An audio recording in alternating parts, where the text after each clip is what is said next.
present.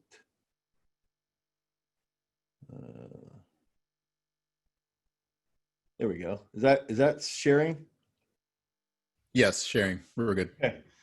So you can make it bigger though, maybe. Oh no, you're good. I'm sorry. Okay, good. So sort of my goal is to share with everybody some of the basic principles of observation that we use at GarageStrength and at Throws University when we're dealing with our middle school throwers, our high school throwers, all the way up to, you know, the collegiate and the post-collegiate throwers that we work with. And so a lot of what we do is pretty consistent across the board, from, you know, the first time that we might get somebody who is a thrower that is 7, 8, 9 years old, and the observations and the methods that we're going to use and the feedback that we gain is going to be pretty consistent across the board as far as what we're looking for.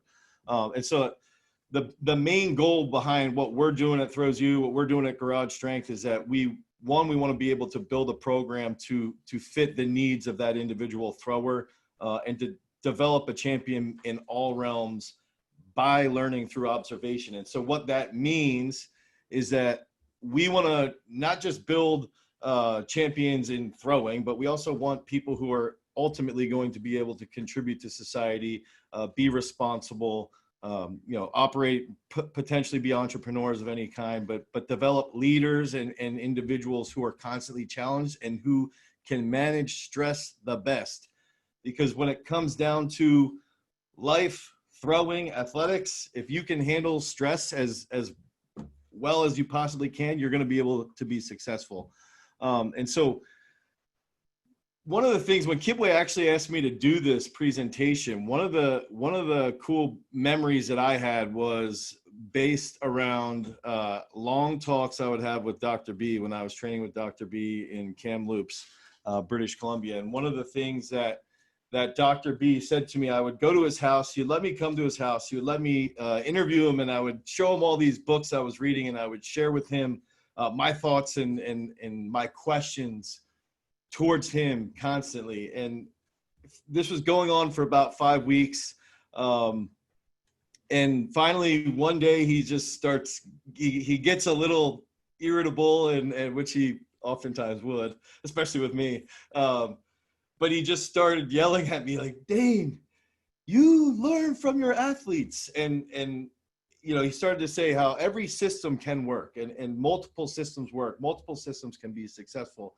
But the best tool is not necessarily from books, and the best tools are not necessarily from scientific research, which those are very valuable, and they're also very good ways to learn. But the best way is to learn from your athletes. And I, you know, at the time, I didn't really comprehend. I was, you know, 24 years old, 23 years old. So I was an idiot, as most 23 and 24-year-olds are. And it really didn't sink in probably till about, you know, 5 to 7 years later, when I started to work with a lot of different athletes in various sports. And that's when it started to click, like, okay, now I'm understanding what he means by, you know, learn from your athletes, observe what your athletes are doing in training and how they're conducting themselves and how they're handling themselves based around different situations, and how, not only how they react in an immediate sense, but also how they react on this big, broader spectrum. And so over time, I got to the point where I was like, all right, I'm going to take this, I'm going to start to apply this into my own athletes, my own throwers. And everything that I've done up to this point, over the last, up till about 2017, was really rooted in working with middle school kids, working with high schoolers, and trying to figure out, okay, what's the number of throws that we're going to be taking? What implements do they need to be throwing? What dynamic movements do they need? What strength movements do they need? And then how can we get them to handle stressful scenarios? How can I help my young athletes handle these stressful scenarios that they may not otherwise be participating in, or they may not be used to, especially if they didn't play other individual sports like wrestling or something along those lines. So the entire experience as a coach was based around those factors. And then it sort of led me to understand that throwing in athletics in general is sort of this never-ending experiment. It's one of those long-going experiment that just takes years and years and years to understand how does that athlete, how does that thrower respond to different scenarios. And on top of that, the athlete's situation, their own personal situation will change from year to year. So if you're thinking about a middle school kid, what you will use and what will be successful for that middle schooler could be drastically different from what they are successful with when they're in 11th grade or 10th grade or when they're a senior in high school. And so that understanding, I think, needs to be, it's pretty valuable that over time, the experiment doesn't end. It doesn't just stop and you have this blueprint for that specific individual. And I can use, over in this image, this is Alex Rose. He's one of the best discus throwers in the world. He's made it to world championships multiple times. He's been to the Olympics. And one of the things with working with him is that over the last 3 to 4 years, he's had a full-time job working 60 to 70 hours a week. And then all of a sudden this past year, I convinced him to quit his job and he started to go full-time as a discus thrower. This is in around the end of December, and stuff that hadn't worked previously with Alex started to really work quite effectively because his whole situation changed. And that's something that, especially when we're working with middle school, high school, collegiate athletes, keep in mind that as their situation changes as individuals, so will their reaction to different stimulus. And so one of the things that I like to do is the way I operate is that I like to make elements of something. So I have elements of observations, and that comes down to specifically in the throwing realm, I've got 4 specific elements that we want to look at. And we want to make sure that we're factoring in technical literacy. We want to make sure that we're understanding strength and physical work. We want to understand and know what the weight of the implement is and how that individual specifically responds to the weight of the implement. And then again, how they handle those stressful situations, how they handle pressure, how they handle different cues and different ideology and different conversations, because everybody's a little bit different. And I think that especially in the middle school, where I was fortunate is working with so many younger throwers early on in my career, is that I was able to really see how and observe how people would react, not just physically, but also how they would react to a different cue. So much to the point that I got to the point where some of my athletes, I started to recognize if they were a firstborn child, they might be wired to be a people pleaser, and they might take cues a little bit differently than if they were a second or a third born child. And stuff like that, I think, really needs to be brought up in training, because it does have a very big impact on what's going on in training specifically. So if we can go into quickly, what are those 4 elements, right? I said technical literacy. That's that first main element that we need to observe and understand how these athletes are handling different stress. And technical literacy is the ability to learn various technical movements. So utilizing, in our case, utilizing the Olympic lifts, and also understanding how that athlete handles their technical literacy in the circle. So now we can see, how do they take specific cues when they're in the circle? How do they take a negative cue? How do they take a positive cue? How do they take a neutral cue? And then what's their body language, and take that feedback out of that. And so technical literacy goes a really long way as far as developing this system of observations. And it can really contribute tremendously to the entire training system.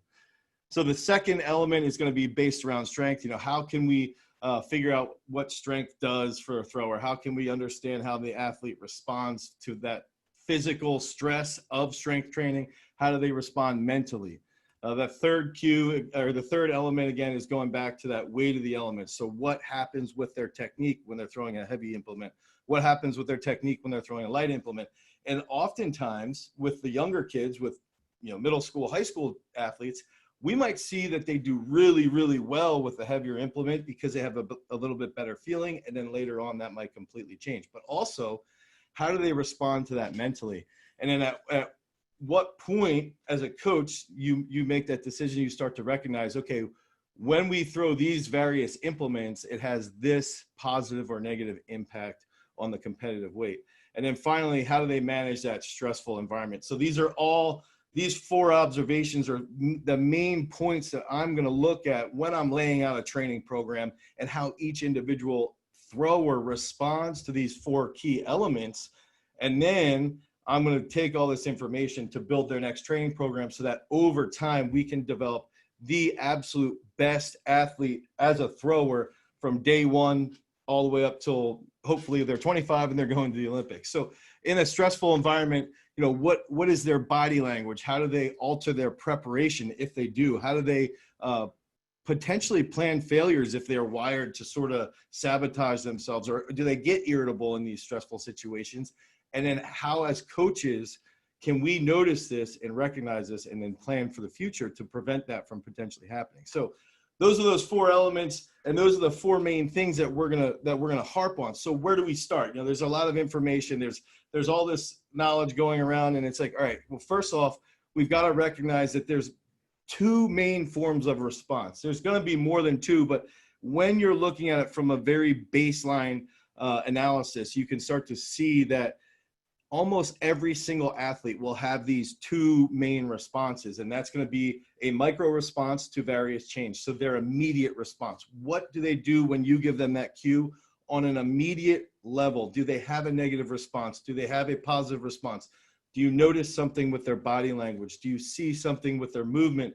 And that immediate response needs to be charted, and it needs to be documented. And every coach should have a little journal out while they're coaching that they can write down, okay, when I give this individual this specific cue or this specific task to get done, they have this immediate response. But then there's also that macro adaptation, which is a bigger picture adaptation where, you know, we can start to recognize and understand their background. We can understand their life. We can understand who they are as individuals, and then sort of see what that micro response is, and then how that impacts that macro adaptation. And then over time, that macro adaptation will lead to developing a peak at a championship level, you know, competition. So lessons of technical literacy, and this goes back to what I had mentioned earlier, is that, there we go, is that we want to see how do they respond to various cues? How do they respond to their own perceived failures? And oftentimes we have throwers, especially younger throwers, middle school, high school throwers, that if you give them a technical cue, or if you correct them on a technical movement, they might feel almost to the point of feeling attacked. And I think it's really important as coaches that we recognize if an individual thrower feels as though they're getting attacked personally when you give them a negative cue, we have to recognize that as coaches.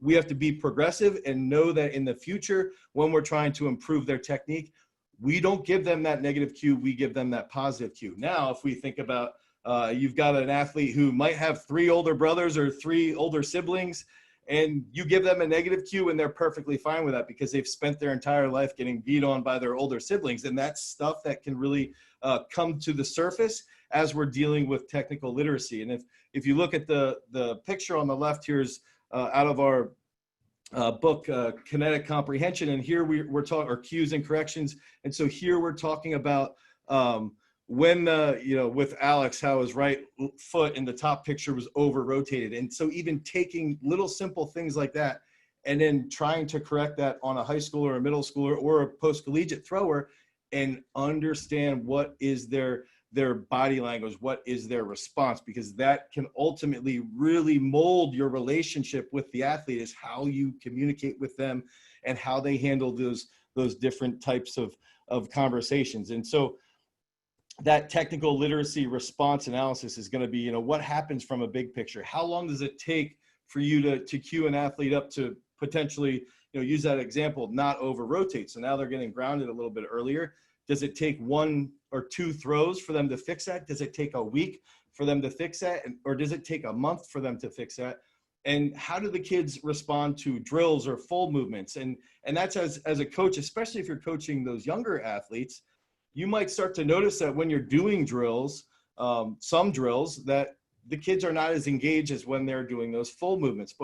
But when they're doing those full movements, they might not be as technically focused. And so as coaches, we've got to take this information and run with it and develop a system around it that's dynamic. Our system cannot be static. And so recognize that kids love to do work. They love to have these challenges on a regular basis, and they love to engage with technical literacy if the cues and if the communication is optimal and you're on the same page and they're handling that discussion progressively.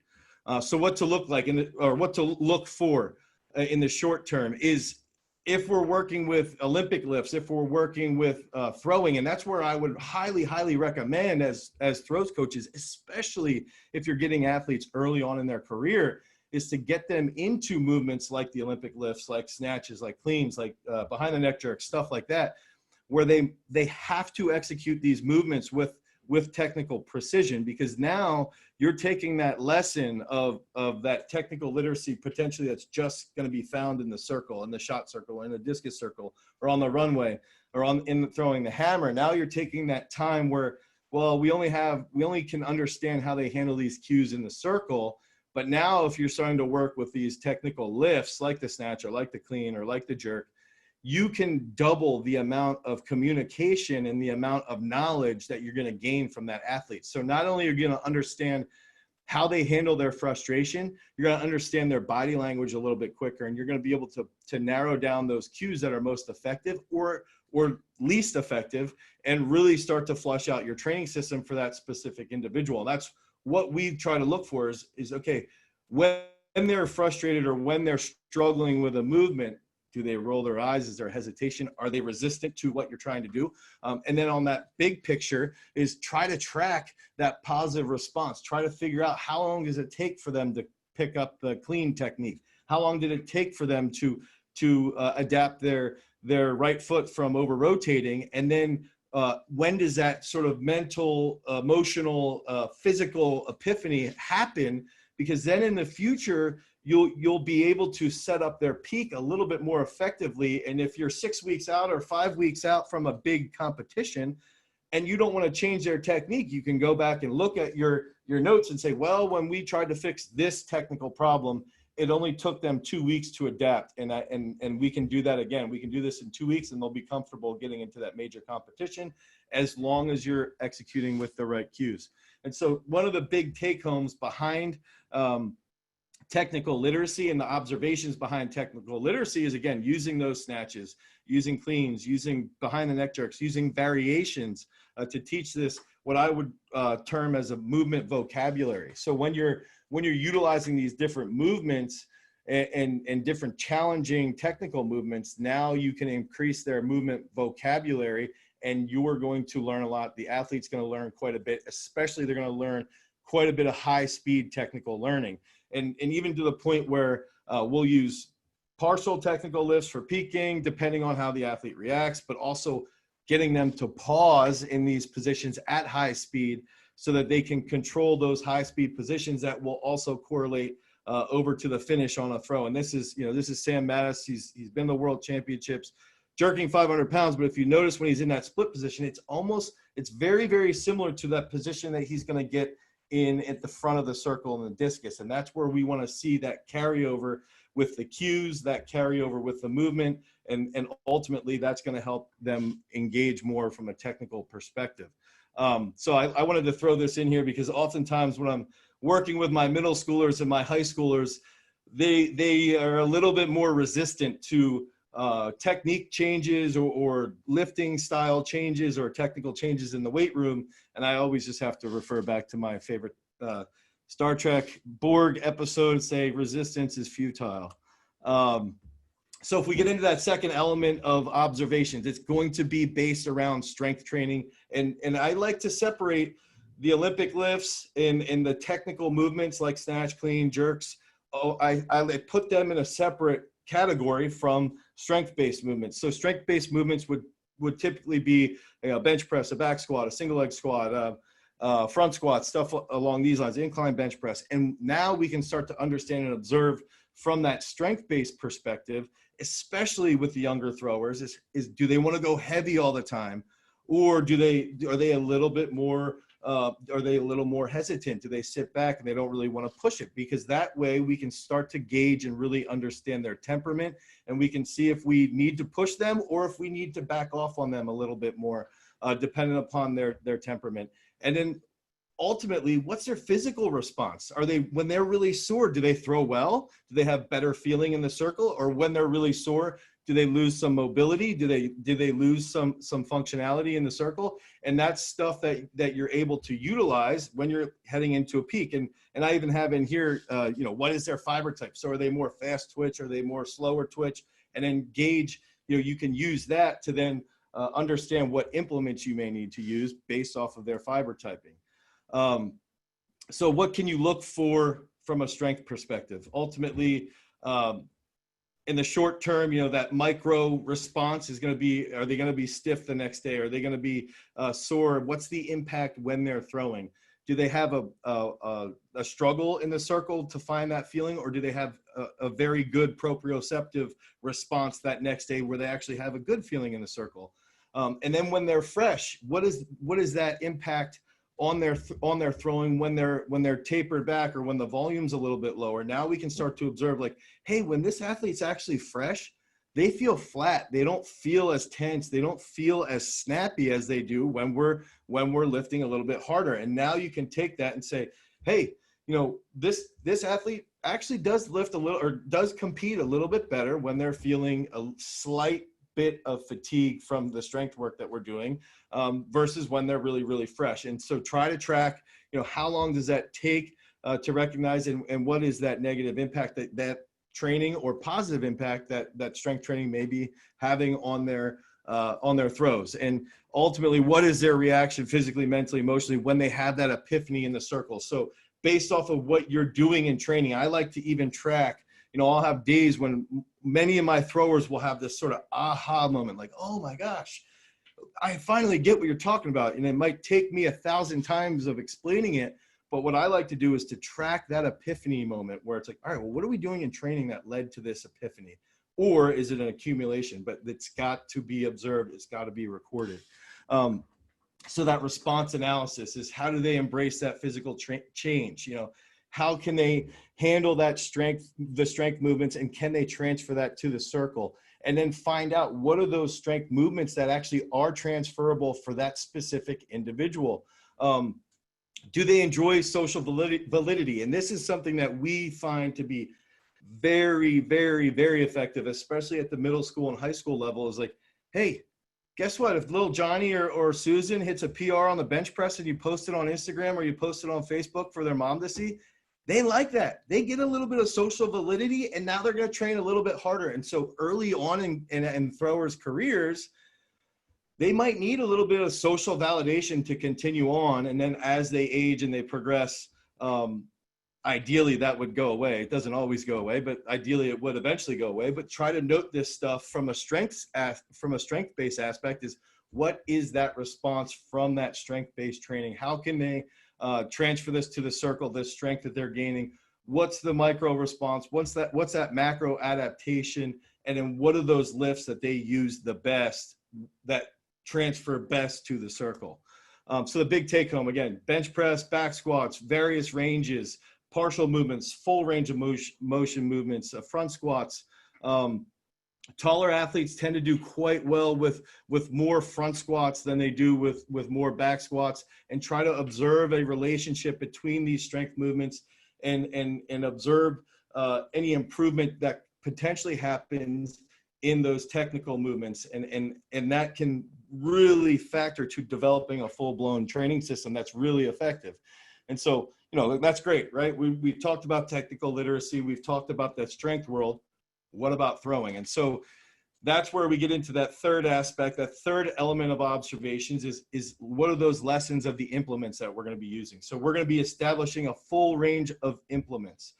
And one of the things that I'm a bit critical of is that there's two areas in throwing where, one, we typically, every single day that we lift weights, we're going to track our data with our weights that are lifted.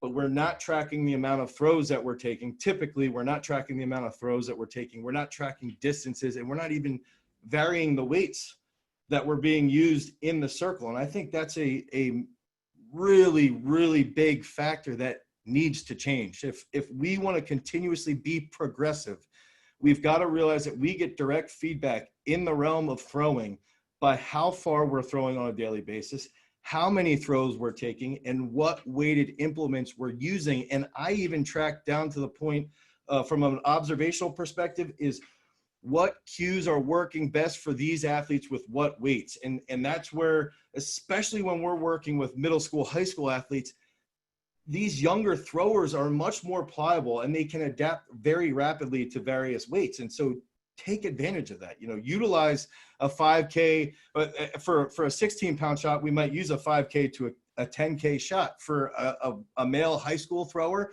we might use everywhere from an 8-pounder all the way up to that 17-pounder. For the women, we're going to use a 6-pounder to a 14-pounder. And we're going to do that in high school. We'll do that up to a 12-pound shot.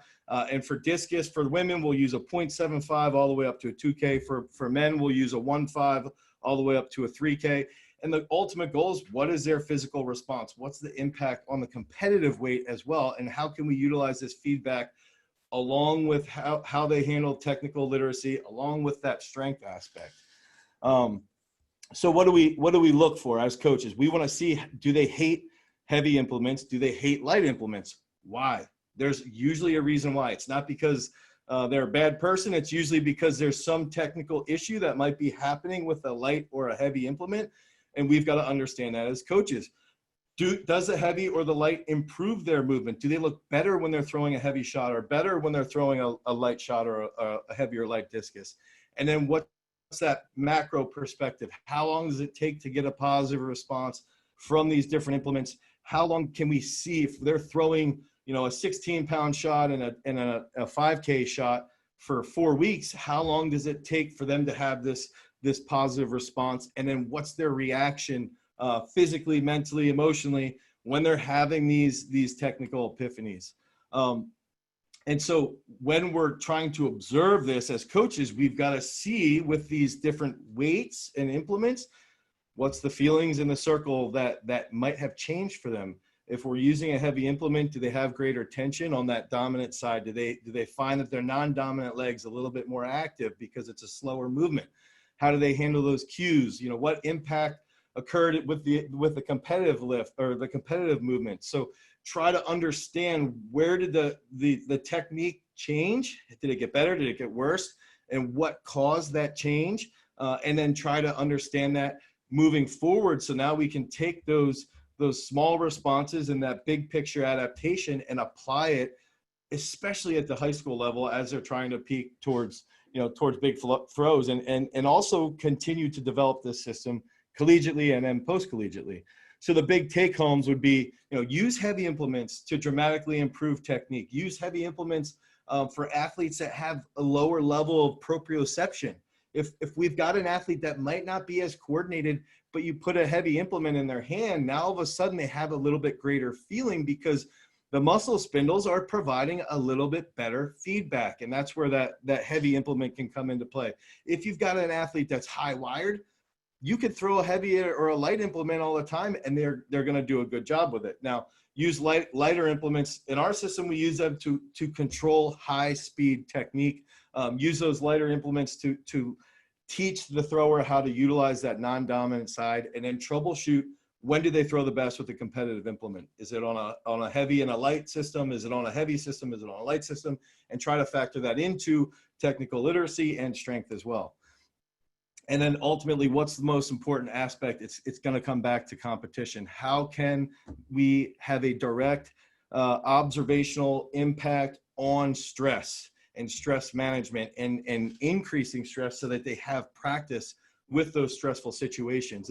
And for us, what we like to do is we like to establish 2 to 3 forms of serious stressors. And that could be bringing intensity in the circle, that could be bringing intensity in the weight room, and then that coaching perspective. And I was never a world-class thrower by any means, but one of the best feelings that I would have was when Dr. B would stand behind the circle and tell me, Dane, you can do more, you can throw more, because it would heighten my nervous system, my my adrenaline would go off the chart because I had one of the best coaches ever telling me I can do this. And that's something that we've got to do as coaches is, one, let the throwers know that we believe in them, but two, put a little bit of stress on them. Hey, I want to see if you can throw a little bit further. Hey, I want to see what you can do on this day. I want to have or I like to call them pop quizzes, where we have competitions during practice to create this stressful situation so that now I can dig into who this athlete is as a thrower, who they are as an individual. How do they handle that stress? Are they throwing really, really far? And then we have a pop quiz competition and they start to shrivel up. Well, how can I help them as a coach learn how to handle that stress effectively? And do we need to do a little bit more of that in the weight room? Do we need to do that a little bit more in the circle? And then can we create a routine for them to handle that stress? Can we create a mantra for them and recognize that stress is tough to deal with, especially when you're a young athlete, and creating those modalities for them to handle stress is going to help them in throwing, because throwing is constant stress, right? So what to look for? Do they hate these situations or do they thrive? Do they hate when you say, hey, we're going to have a mock meet today? Or do they come up and they love it? They love to compete. They'll throw 5 feet less in practice, and then all of a sudden you have a mock meet and they rise to the occasion. Well, now you can factor that into your training system, and you can factor that into your programming. How do they interact during these situations? I think one of the best ways to observe your athlete is based around how do they interact directly with you as a coach or directly with you as a teammate while they're in a stressful situation. Are they short? Are they pointed? Or are they managing the stress well? And you can start to see, hey, maybe the next time you go to a competition, you can start to create more defense mechanisms for this individual to handle their stress a little bit more effectively. Does their movement change? Does their pattern change? Does their warm-up change? And you can start to see this and challenge them a bit more. Again, do they thrive? How do they handle cues in competition? Are they handling cues differently than they do in a practice environment that's a little bit more laid back? As coaches, we've ultimately got to be non-judgmental. If a thrower doesn't hit a good position in a competition, we can't yell at them. We can't berate them. We can't say things like, I can't believe you didn't hit that position. We've got to recognize that technique is logic based. And if we can help our athletes become a little bit more cognitively aware and recognize that when they have a mistake from a technical perspective, it's likely because they missed a position, not because they're a bad person. So don't judge your athletes and teach them means of management for that stress. And then over time, you're going to be able to grow them in those stressful situations. And now you can sort of take and develop the technical literacy, the strength movements, what weighted implements you're using, and then we can practice this in mock meets and in formed competitions and really mold a full system that's based off of how they respond to training. So make sure that when you're dealing with these competitive situations, overly competitive people do need a plan. I think managed level of competition and challenges, maybe once every week or 2 weeks is how we like to use them. And then use the weight room as well. Use the weight room to push them to higher levels of intensity with a stressful technical movement like a snatch or a clean or a jerk. And then compare how they respond in the weight room with their technique to how they respond in the circle with their technique when they're in a stressful situation. Okay, so great. What do I do with this information? The ultimate thing here is that I want everybody to walk away with, it's very, very important for us as coaches to understand that throwing is the main goal for all of us as coaches. We want our athletes to throw as far as possible, but there's key lifts, there's key technical movements, there's cues, and there's the strength movements, and then there's the competition that all factors into developing a good training system and figuring out how our throwers can ultimately thrive and become the best possible throwers that they can be. And so that comes down to use various implements over 3 to 4 week periods. I recommend using 1 to 2 implements consistently throughout that 4 week block, whatever it might be.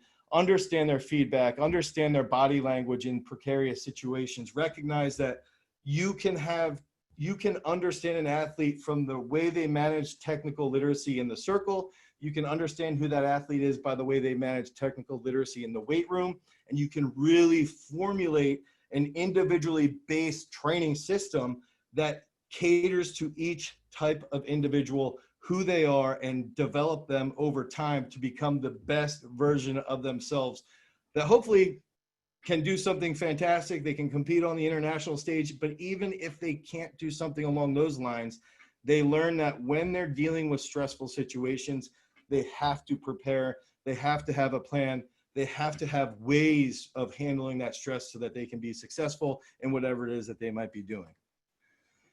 So I hope that helped with as far as what we like to do at Throws University and with GarageStrength and what we do with our athletes, how we observe them. We like to observe them in all 4 of those elements. And if anybody's got questions, I'd love to answer them and give you a little more detail on how we work through a training system. Dane, thank you, buddy. That was amazing. Everybody get your questions ready. I see one from Jen first, everyone else. So Dane, you've mentioned a few times how you track, record, reflect on, etc., your cues, athlete responses, and training stimulus, learning styles, etc. What format do you use to capture these reflections, make notes for yourself, or track your athletes? So when we have something along the lines of strength work, the strength work is based around, it's a little bit more numbers based, right? So we've got, I make the athletes do that where they've got to track their weights in Google Drive. And I don't care who you are. I have kids that are in 7th and 8th grade that track their weights in Google Drive documents that we make. We have templates, and that's what everybody gets a template who's a thrower at our gym, and they've got to track the weights that they're using, and we review them at the end of each week, and we see how they're progressing. So they're tracking the weights, and they're also tracking the distances. If you came into the front of the gym here at GarageStrength, we've got whiteboards where we've got all the charts laid out where they're tracking their distances thrown as well. So those are pretty easy to track. I recommend Google Docs or Google, like a Google Sheet, something along those lines. Now for cues, I have a planner that I take out with me. I don't know if you can see this or not, but I take out here, and you can see, like, I'll go through, and if I have specific people at certain times, I might write a whole bunch of notes here for me to sort of digest and come back into, when I get back into the gym, into the office, and I can sort of sit down and say, like, hey, I don't know why they didn't handle that well, or maybe they handled it really well. And so I like to use my physical planner. And then so in the Google Doc sheet, we also have a notes section, and then I can go into that notes section and go back, put it in. And then as I develop and lay out their plan, that's when I can start to see, like, okay, this person's this guy, or this female is this individual, and then I can build from there. Great, thanks. From Nick, for a slower but strong female shot putter, would you use heavy or light shot to help her become more explosive? For a slower, stronger, you're saying? Correct. Yeah, female shot putter. I think that's one of the misconceptions, is that, a lot of people will say we gotta, if you're gonna throw light to move faster and throw heavy to get stronger. And I think that might be the case with some people. I think some people, it might not be the case, because if we can think about it, somebody who might be a little bit slower twitch, they might not feel the light implement. If they're a shot putter, they might not feel that light implement well. And if we can increase their proprioception over time with a heavier implement, now they're gonna be a little more aware of their movements in the circle, and that will increase their speed. If their technique is more precise, they're gonna be faster. That's how biomechanics works. So if we can get them to have a better feeling for the implement, especially if they're a female and they're strong, the 4K is not heavy. It's light. It's pretty light. So if I wouldn't go much more than a 12 to a 14 pound shot, but I would recommend play around with that, see how they respond. And what I would do is typically I would work with a light and a heavy one early on and see how they do together. And if they're slower, I typically have them throw the lighter shot first, actually, because I think that helps them adapt to that feeling. And then when they put, they might put a 5K in their neck and they're like, oh man, they just start smashing it. And that's okay. Then you can start to see how they respond the best when they might be, competing. And that goes back to too, like measuring, having mock meets. Now you can see what that feedback is and what they're doing in the weight room. And that's where somebody who is super strong, a female that's super strong, if they're a shot putter, maybe you put a limit on where they're at in the weight room so that they become a little more dynamic in the weight room. Cool, thank you.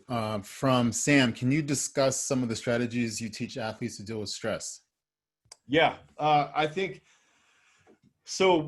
one of the main keys, especially, it depends on the level, but if we're working with middle schoolers and high schoolers, I think some of the best stuff, and maybe Sam could comment with what realm audience he's talking about specifically, but if we're working with that middle school or high school level, I think something that's as simple as you've got to teach kids that throwing is logic. It's not so many high school throwers and middle school throwers, if they have a bad throw, and I was the same way. I would break chairs. I would throw, chalk all over the place because I couldn't handle my aggressiveness. And I would almost think I was a bad person, right? And that's where a lot of these kids are, because they're young. They don't have that global perspective. So as a coach, it's important that we teach them that a bad throw happens because of a logical reason, and there's a logical fix to it. But I think from a competitive perspective is, hey, when we get into a comp, we need a routine. The best in the world have routines. Everybody's got a routine that is successful. And if you can say, I want you, maybe they're an elite level thrower and they're starting to utilize caffeine. I want you to have caffeine 30 minutes before you throw. I want you to have your playlist established that's a little bit slower tempo. And then as we get closer to the comp, the beats per minute on your songs start to get a little bit higher. Now all of a sudden, then you've got a mantra that they write out, and they believe that mantra over and over again, and they repeat that over and over again as they're getting into the circle. And now all of a sudden they take that routine and it becomes normal for them to compete, and it becomes normal for them to go through that process. And then that process is established and they associate that with competition, and then they can deal with that a little bit more effectively. I hope that answered, Sam. Yeah, I think so. Thomas, maybe two more questions here. During a throwing session, would you recommend using 2 different weighted implements? And would you prefer to go light then heavy in a session? Also, how far into the year? We'll use 2. I've played around with 3, but I've never really found to be overly successful. I will say, that's in my training system. Some people might use 3, but I use 1 or 2. And I sometimes if I might line up 5 shots in a row and we make them do like what we call rapid throws. But I would say probably 70% of the time we're going to throw the heavy implement first. I have been enjoying an experiment currently that I'm doing with my elite discus throwers where they're throwing light non-reverses, and they might take 8 to 9 real technique slow throws where they're purposely throwing it 10 meters less than where they typically otherwise would. And then when we get to the heavy one, I let them have a slam session. So it's sort of, I play around with that, but I would say from a foundational perspective, the best results I've seen is 2 implements, 1 to 2 implements, and 70% of the training time throughout the year, we're going to do the heavy one first. Okay, and this can be the last one, and then maybe Dane, you can pop in because it looks like there's 2 or 3 more under this one. Maybe you can pop in and answer them as Duncan gets underway. So from Mary, for those athletes who are pure visual learners, how do you as a coach give them demonstrations? Those athletes that are, wait, say this again. I popped up the chat. That's right. Athletes who are pure visual learners, how do you as a coach give them demonstrations?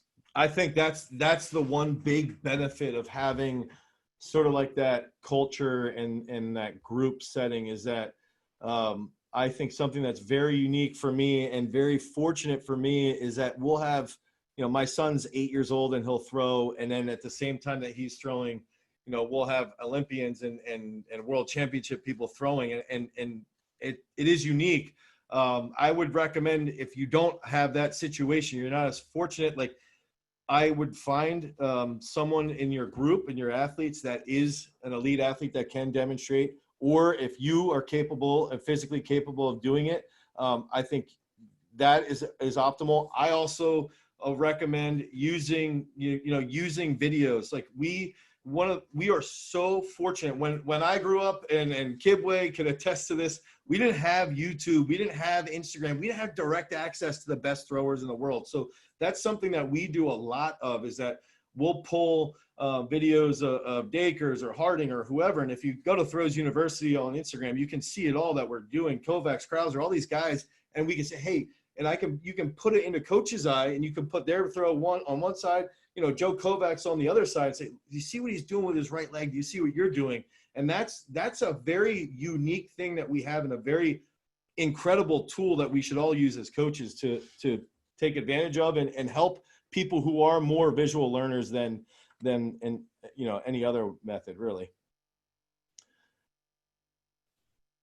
Kibwe, you're saying if I go into this group chat, I could answer here? Yeah, right. And you can either select to answer individually or for everyone, but I'm sure everyone. I would say too, if you guys have questions, you know, before I get off here, if you want the slides or email, you can email me, gsportsperformance@gmail.com. I'll answer any questions that you have. I'll send you I can send you the slides that I have as well, and try and give you as much information as possible. Awesome. Dane, thank you. That was fantastic. Thank you. Thanks for having me. For sure, man. I'll hit this stop share. There we go. Duncan.